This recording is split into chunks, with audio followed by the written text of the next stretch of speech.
Fala, galera do Colmeia! A gente está aqui com mais um Quilômetros por Hora, um produto Colmeia, onde a gente está trazendo para vocês tudo o que aconteceu nas últimas corridas de Fórmula 1, novidades sobre automobilismo, sobre esportes. Você encontra tudo aqui com a gente, entendeu? Estou aqui do meu lado com o meu amigo Fernandão e a gente vai falar um pouquinho sobre o último GP, o GP do Canadá. Fala comigo, Fernando. Mas assim, eu já vou começar esse vídeo pedindo desculpas a vocês, porque eu estava na produção de conteúdo no evento Tudum e eu, infelizmente, não consegui acompanhar o GP do Canadá, que acontece de tarde, né? Acontece 2 horas, que era exatamente no momento em que eu estava lá no evento. Então, dessa vez, eu vou ser a pessoa que vai fazer várias perguntas para o Marcelão, mas eu tenho uma contribuição, porque nesse último final de semana a gente teve a competição do Olympic Game Series, que é a aposta dos Jogos Olímpicos para os eSports, e tivemos automobilismo virtual, ou eSports de corrida, que é um favorito. Tivemos a presença do brasileiro Adriano Carrasa, que eu já entrevistei, um amigo de longa data, que vai estar aqui em breve no nosso canal. É basicamente isso, mas, Marcelão, me conte, o que aconteceu de fato no GP de Montreal, ou GP do Canadá? Vamos lá. Abrindo um parênteses muito rápido, gente, para falar isso agora com o público mesmo. Galera, a cobertura do Tudum foi incrível. Quem puder, acesse as nossas redes sociais, acesse o Instagram do Colmeia. Tem lá todo o material da cobertura do Tudum, que foi um evento da Netflix que ocorreu em São Paulo, e o Colmeia marcou presença. Vocês vão gostar muito do material. Demais mesmo. Partindo para o GP do Canadá. Montreal, uma pista rápida, e pista rápida tem se traduzido em que equipe? Red Bull. A Red Bull, mais uma vez, deu um nome no treino e deu um nome na corrida através de um piloto, Max Verstappen. Então, o que a gente pode falar do GP de Montreal é que foi mais uma corrida que está fazendo com que o Max Verstappen dispare na liderança do campeonato, mas está deixando o meio de campo embolado. Entendeu? As segundas, as terceiras posições do campeonato, em geral, a gente está tendo ali uma melhora de algumas equipes, entendeu? E a gente vai ter uma classificação bem embolada daqui para o final desse campeonato, com certeza. Eu tenho perguntas a fazer e que eu estou muito curioso para saber como é que foi. Primeiramente, o Pérez acompanhou o Verstappen ou não? Ele ficou lá para trás como das outras vezes? Rapaz, é aquilo que eu falei com vocês uns 2 vídeos atrás aqui no Quilômetros por Hora. O Pérez pode estar sendo boicotado, mas nós não vamos saber disso até que seja interessante. Entendeu? Porque o Pérez, mais uma vez, não andou junto com o Verstappen, ele não andou junto com as Aston Martin, o Pérez não conseguiu separo para as Ferrari. Olha isso. Olha isso. Exatamente.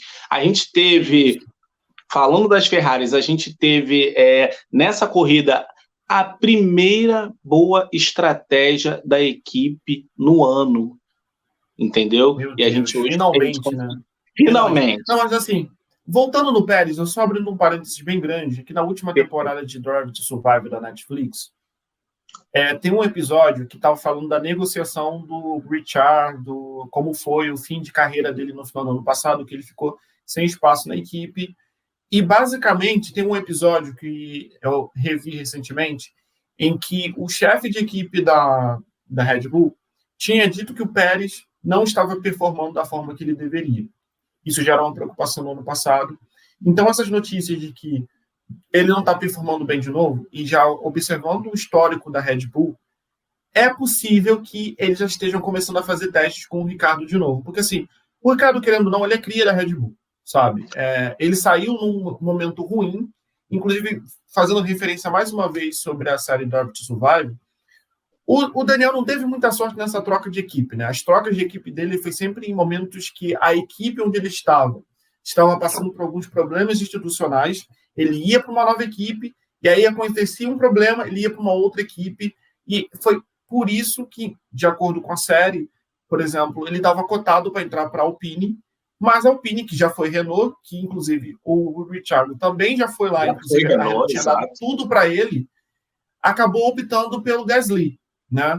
Então, ele voltar para a Red Bull, no final do ano passado já tinha dado algumas tretas, alguns disse que me disse, e quando o Ricardo apareceu na Red Bull de novo com piloto de teste, eu já tinha cantado a pedra, eu acho que no primeiro vídeo que eu tinha feito com vocês, ainda no canal do Colmeia, que ou O Pérez entende que ele é o segundo piloto e ponto, e não atrapalha o Verstappen, porque a equipe Red Bull praticamente trabalha para o Verstappen, ou o chefe de equipe faz assim e o Ricardo reaparece. Então, acho que essa teoria está começando a virar prática, né?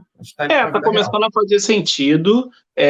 O Ricardo é um baita piloto, tá? Eu acho que o Ricardo ele teve má sorte em todas as mudanças que ele fez, exatamente o que você falou. Eu acho ele um bom piloto, eu acho que ele ainda tem potencial.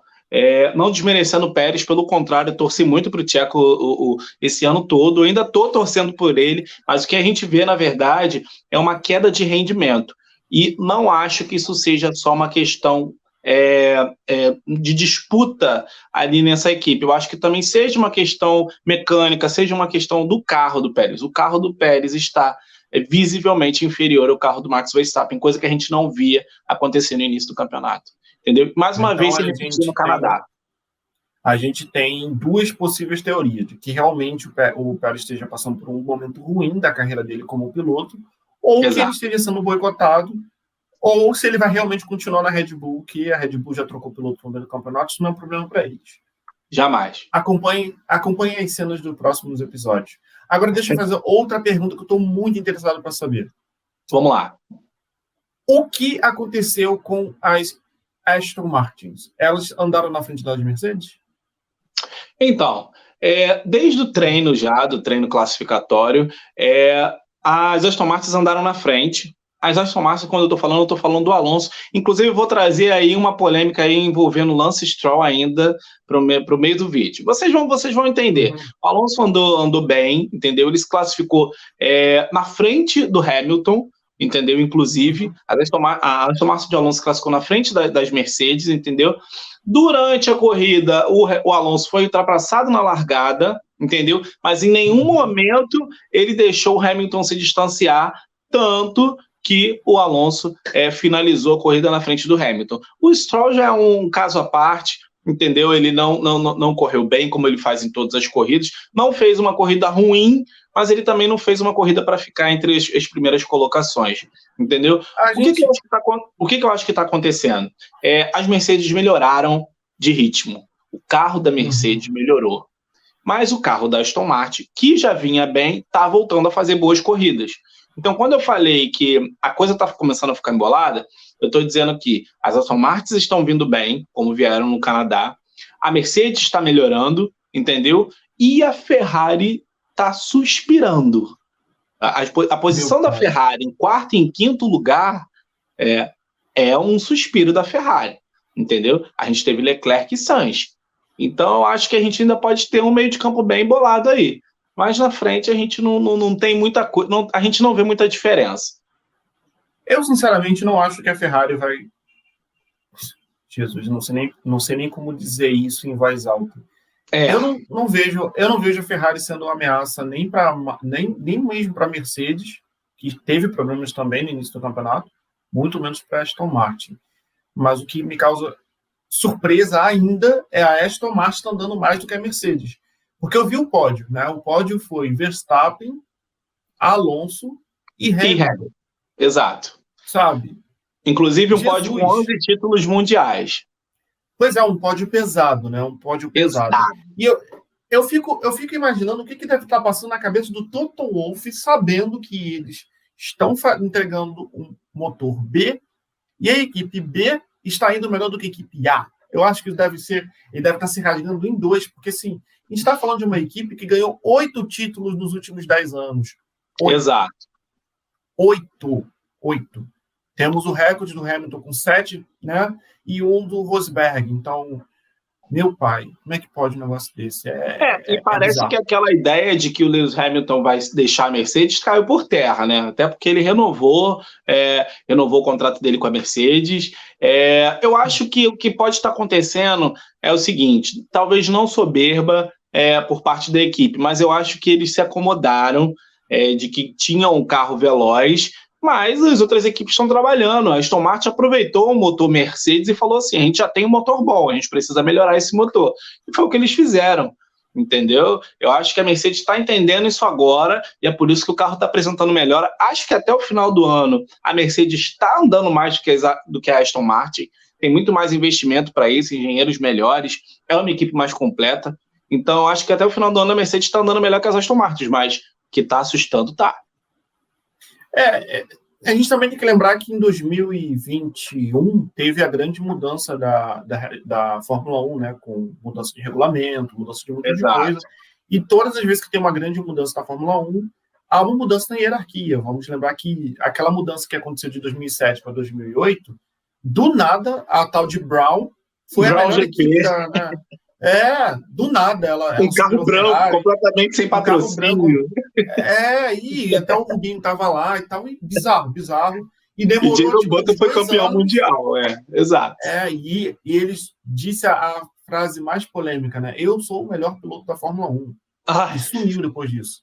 Depois disso, ele sumiu. Ele falou isso e sumiu. Mas demorou uns 2 anos para que as equipes que antes estavam nas lideranças voltassem a performar melhor. Exatamente. Então, assim, eu acho que talvez seja por isso que a Mercedes esteja demorando tanto para voltar ao que era ser antes. Mas já está na hora dela, né, pelo menos ser a segunda força, porque é bizarro. A Aston Martin está, embora a Aston Martin daqui a pouco também nem vai estar mais com o motor Mercedes, ela vai estar trocando para o motor Honda. Agora deixa eu fazer uma outra pergunta para você. E o Russell? Como é que ele foi? Olha, George Russell, ele correu bem junto do Hamilton, ele correu nesse primeiro pelotão aí, entendeu? Só que, tipo assim, é um piloto, é uma Mercedes que se o Hamilton tá sofrendo com as Aston Martins, o Russell vai sofrer com outras equipes, o Russell sofreu com as Ferraris, entendeu? Então, é um carro que é o carro inferior ao Hamilton, apesar do Russell ter demonstrado em alguns classificatórios nas corridas passadas, ter ficado na frente do Hamilton em alguns treinos desses, o Hamilton tá fazendo valer a máxima de que é um piloto melhor e tá com um carro melhor do que o Russell. Então ele andou bem mais à frente do que o Russell. O Hamilton não saiu das primeiras posições durante o GP do Canadá. A briga do Hamilton foi contra o Alonso. Mano, é engraçado que essa briga do Hamilton e Alonso é como se fosse um remake da briga. É um remake, cara. Né? Tudo que eu penso. É um remake. Era a briga que devia ter acontecido na Fórmula 1 se não fosse o temperamento explosivo do Alonso. Porque eu acho que o grande embate que faltou na Fórmula 1 durante aqueles anos em que o Hamilton foi soberano, sem sombra de dúvida, sem margem para contestação, faltava a figura do Alonso. E é legal ver o Alonso também. E eu vou te falar uma parada. Eu acho que o Alonso, esse período que ele passou fora da Fórmula 1 e voltou, acho que ele evoluiu, ele teve um desenvolvimento astral, assim, muito importante. Muito engraçado que teve uma parte da corrida do GP do Canadá que o Alonso falou, cara, o engenheiro falou com ele, olha, o Hamilton tá se aproximando, entendeu? E ele falou, tipo, tá tranquilo, eu tô no controle. E aí, visivelmente, ao longo da corrida, você viu que o Alonso estava economizando os pneus. E quando foi preciso, ele acelerou e o Hamilton não conseguiu pegar ele. Então é um cara que tem uma visão do caramba. Para mim, é um dos melhores, um dos maiores pilotos que eu já vi correr, o Alonso. E agora eu acho que com um pouco menos de explosão e um pouco mais de resiliência, o cara tá conseguindo chegar onde ele quer, entendeu? Vamos só lembrar que o Alonso foi o cara que freou o Michael Schumacher. Ele literalmente encerrou a era Schumacher, que encerrou o Alonso. Né? É verdade. Enfim, eu acho que é bom ver se... Mas você tinha falado uma parada sobre o Stroll, que agora eu fiquei até... Né? O que aconteceu? Pois o que aconteceu? Essa semana saiu alguns rumores de que patrocinadores e investidores estejam, querendo tirar o Stroll de jogada. Por quê? Segundo o Jordan, que é Ellen Jordan, parece que é um grande investidor de Fórmula 1 já, ele inclusive já foi dono de uma equipe, entendeu? Que é a famosa Jordan. Exato. Ele disse que para alguns investidores e para alguns patrocinadores, o Stroll já não está sendo tão rentável. Ele não está entregando o que foi prometido, entendeu? Mesmo com o pai dele sendo dono da equipe, ele sendo filho de Lawrence Stroll, ele não está fazendo o trabalho dele.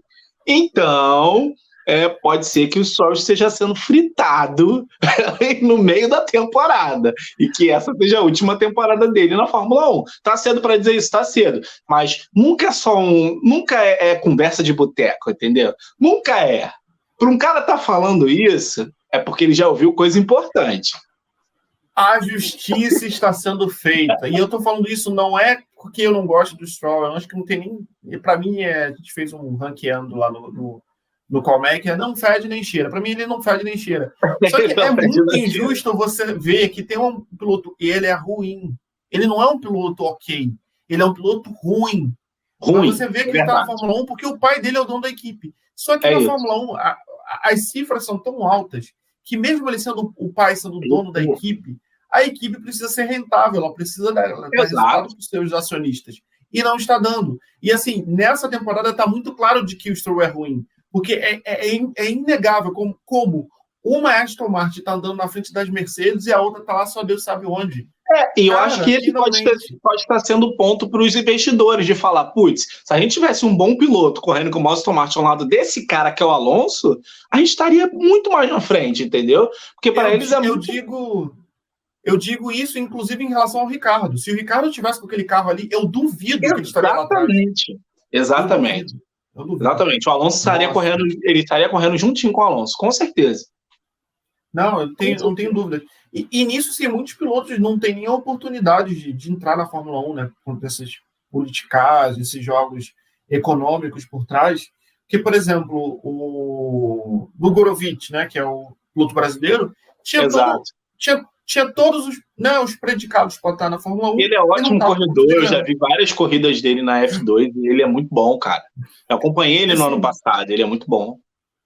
E muitos pilotos que performaram bem na F2, F3, ficaram um ano só na Fórmula 1 e saíram. É isso. Pô, não teve essa colher de chá que o Stroll teve até agora.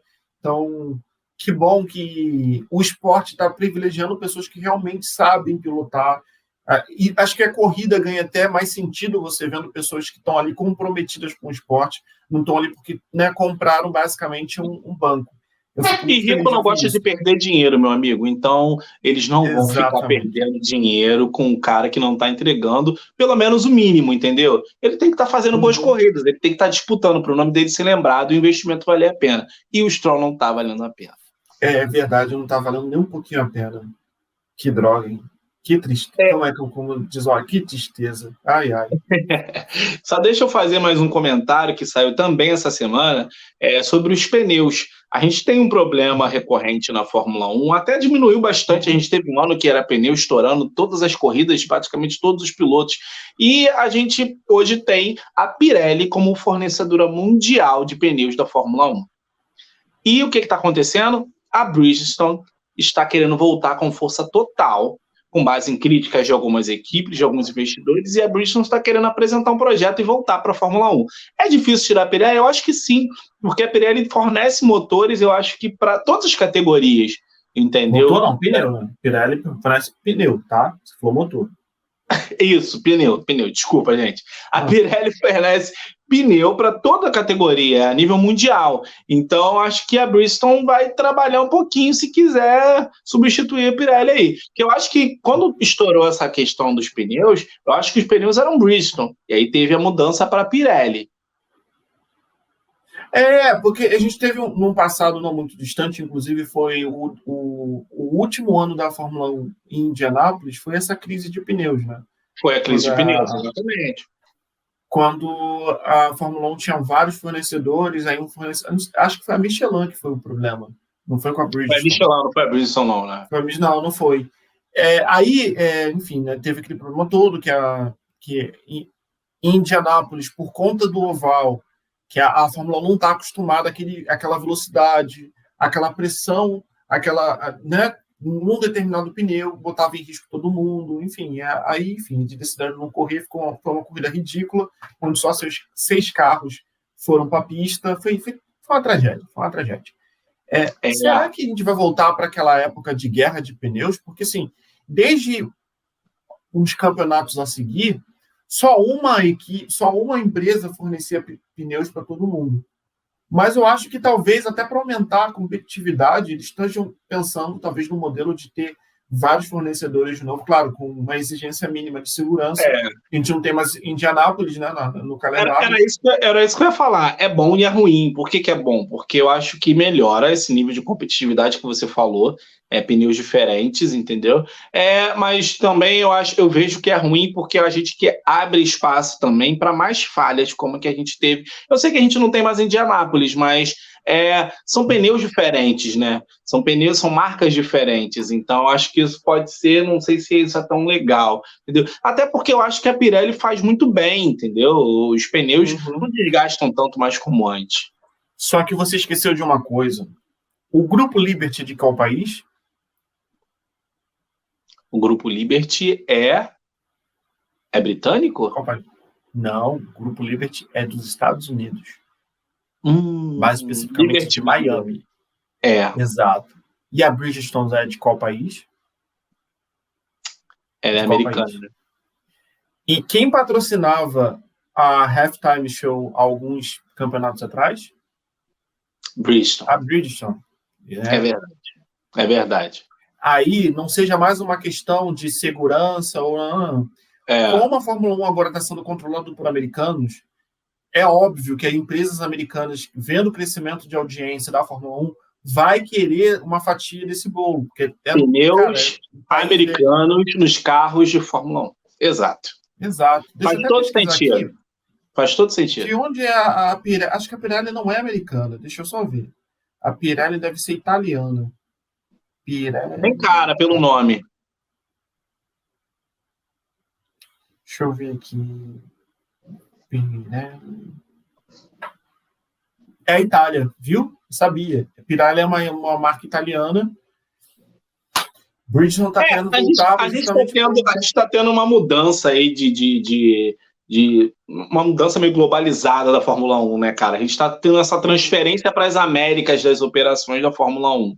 Tomara que isso faça bem para a categoria, né? Os americanos sabem fazer, eles sabem produzir, eles sabem realizar suas competições. Tomara que eles continuem respeitando a Fórmula 1 e trazendo novidades para a categoria. E, assim, só para adiantar o passo, o que você acha que deve acontecer no próximo GP? Assim? Qual foi seus sentimentos do que pode acontecer no próximo GP, que é a casa da Red Bull? Exato. O que você acha que pode rolar lá? Bom, na Áustria, né, no Red Bull Racing, a gente tem o Sprint Race de volta, né? A gente tem Sprint Race no sábado, entendeu? Eu já olhei com olhos piores a Sprint Race, mas eu acho que nesse momento eu acho que vai ser muito interessante a gente ter uma Sprint Race na casa da Red Bull, entendeu? Acho que a Red Bull vai vir muito forte. A Red Bull está sempre muito bem na Áustria, entendeu? O Max Verstappen, inclusive, foi o que venceu no ano passado, então eu acho ele favoritíssimo para esse ano, para esse ano também. Acho que se as Aston Martin continuarem andando nesse ritmo, vão dar trabalho para as Mercedes, porque eu acho que as Mercedes também vão vir andando na frente.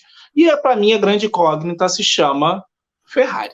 Entendeu? Será que vai repetir o bom desempenho? Será que vai acertar a estratégia? Você acha que até o final do campeonato o Hamilton consegue ultrapassar o Alonso? Porque assim, eu já joguei na mão de Deus que esse campeonato é do Verstappen mesmo.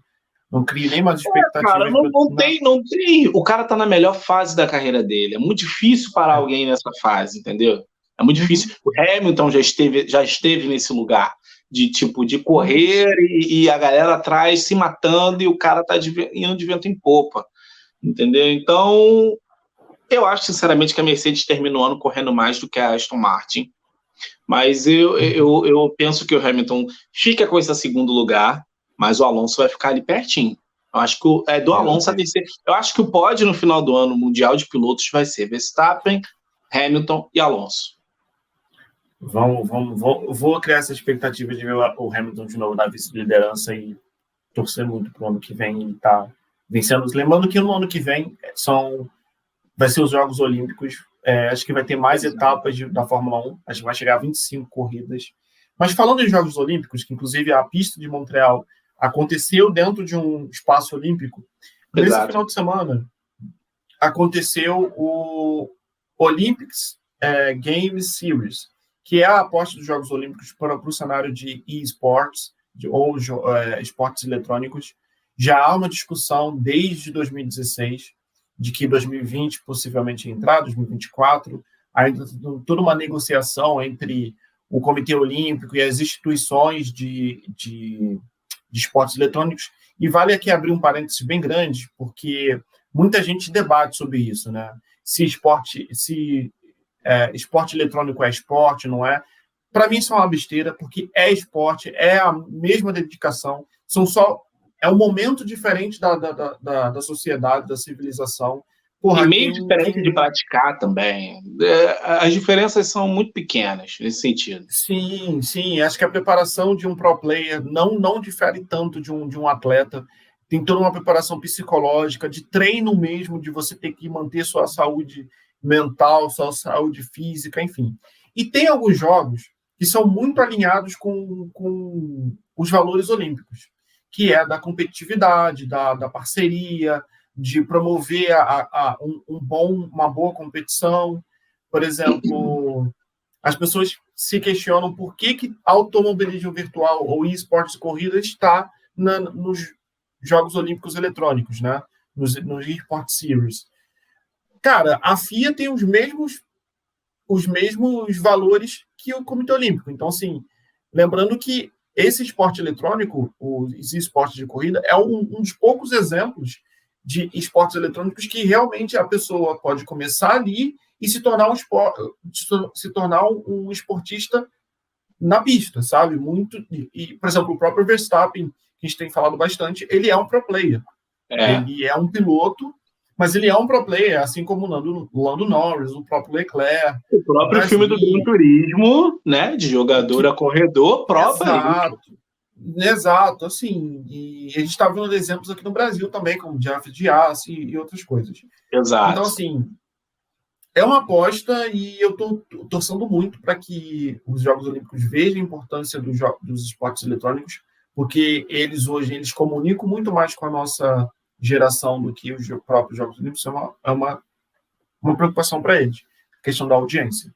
Mas, dito tudo isso, teve a competição de eSports de corrida, promovido pela minha plataforma de jogos favoritas, que é o PlayStation, e um dos meus jogos favoritos, que é o Gran Turismo, que inclusive a gente teve um ranqueando na última semana lá no canal do Colmeia, que colocaram o Gran Turismo como um jogo chato, e eu só para deixar aqui bem claro que não tem chato nenhuma, né? É muito Fernando, bom o jogo. A sua indignação, Fernando. Não, eu vou. Nossa, inclusive eu acho que eu vou fazer um texto sobre isso, porque eu fiquei muito indignado, e só para deixar bem claro aqui toda a minha revolta, toda a minha. Que não tem nada de chato aquele jogo. Eu acho que o Gran Turismo é um dos principais exemplos de franquia muito bem sucedida dentro do PlayStation. De franquia original da PlayStation, é uma das mais vendidas, se não é a mais vendida, sabe, em números de cópia e tudo mais. Ela é a que dita o quanto o videogame é poderoso. Então, todas as vezes que lança um PlayStation novo, sai uma versão de Gran Turismo, seja quase de praxe. E esse Gran Turismo 7, cara, tá uma perfeição. Então, teve a competição, né? Teve a participação do brasileiro Adriano Carrasa, que terminou a corrida em quarto. Inclusive, até mandei mensagem para ele se sentiu um pouco mal de não ter subido no pódio, mas eu acho que só de participar, está fazendo parte desse evento. Sim, porque eu participei da seletiva, né, dos eSport Series dentro da plataforma do PlayStation, do Gran Turismo, e não era uma parada fácil de fazer. Você tinha que fazer uma volta a menos de 1 minuto e 15 segundos dentro de uma pista lá dentro do simulador. Cara, eu não conseguia abaixar meu tempo abaixo de 1,18. Você tinha que fazer menos de 1,15, né? Ou 1,15. Eu não conseguia fazer 1,18.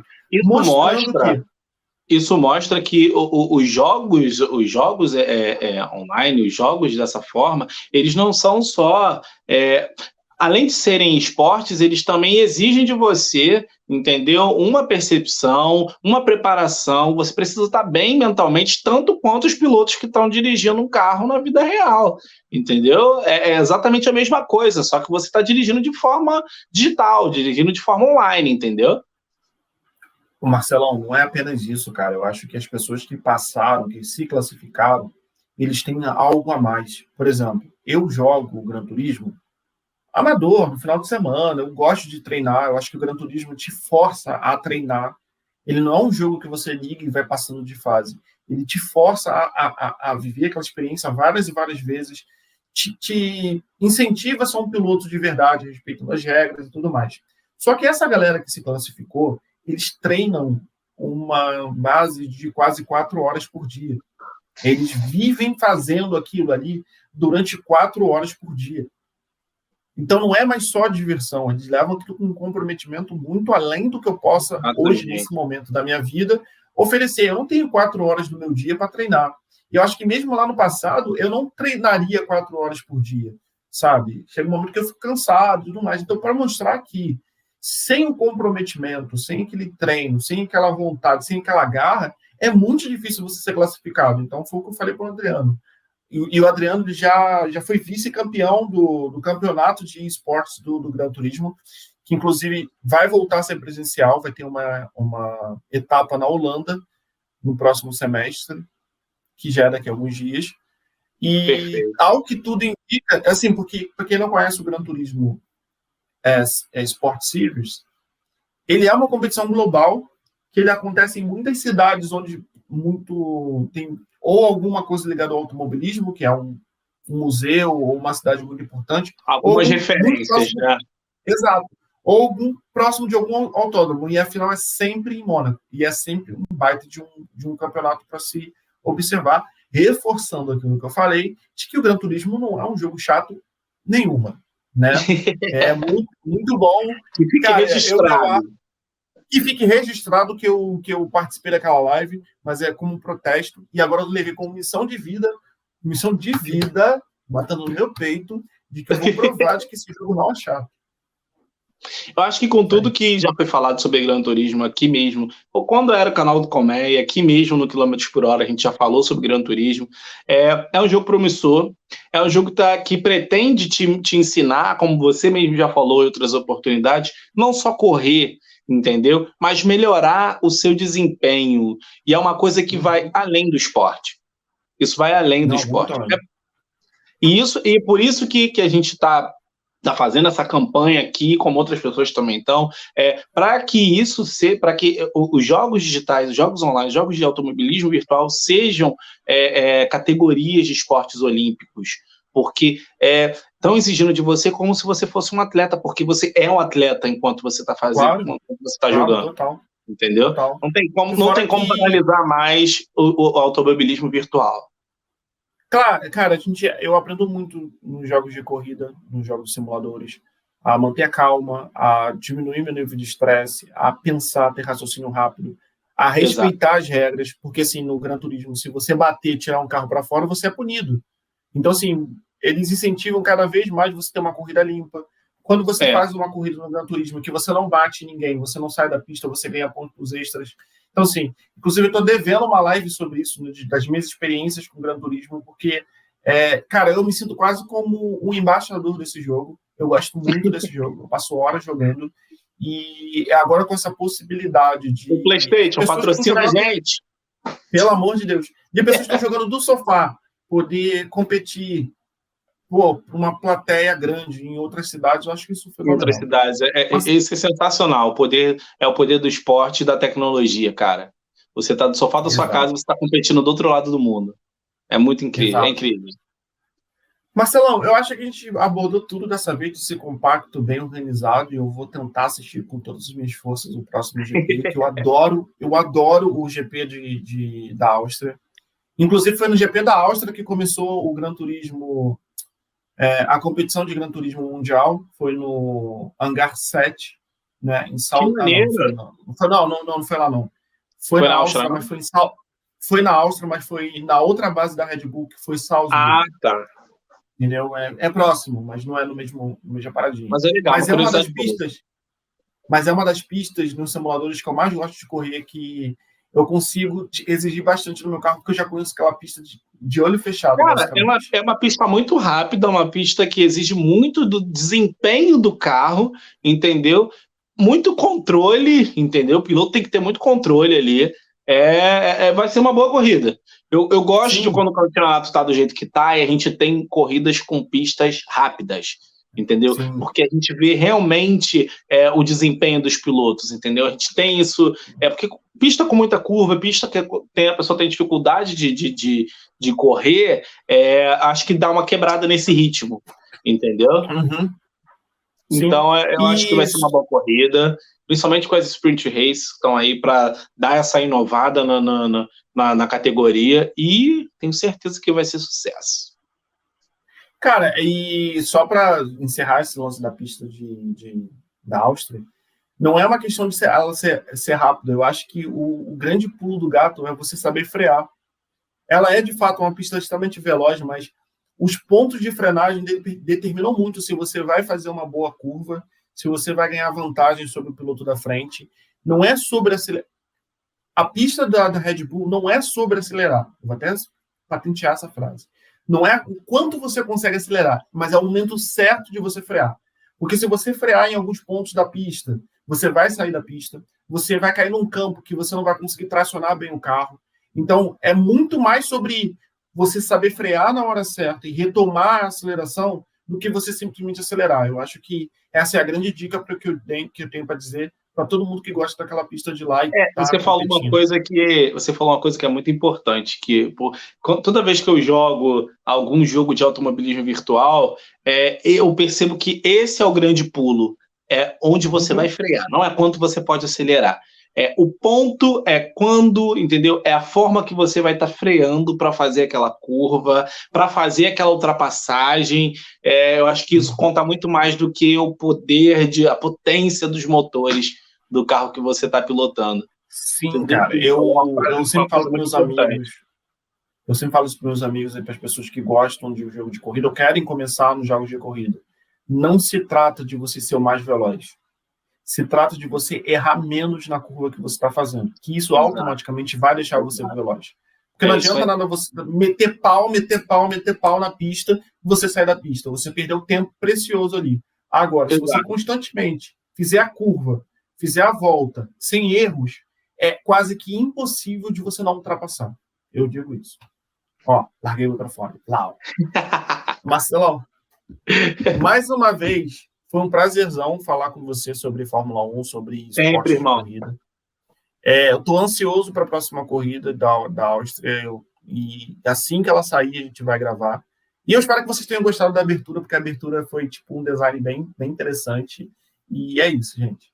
Aqui está tudo mudando, aqui tudo de novo, gente, sempre para um melhor conteúdo, sempre para estar atraindo cada vez mais vocês. Se você gostou do vídeo, gostou do canal, gente, Colmeia Esportes, divulgue, entendeu? Siga, entendeu? Faça isso também com o canal Colmeia, que é o nosso canal original, onde a gente também traz muita cultura pop para vocês.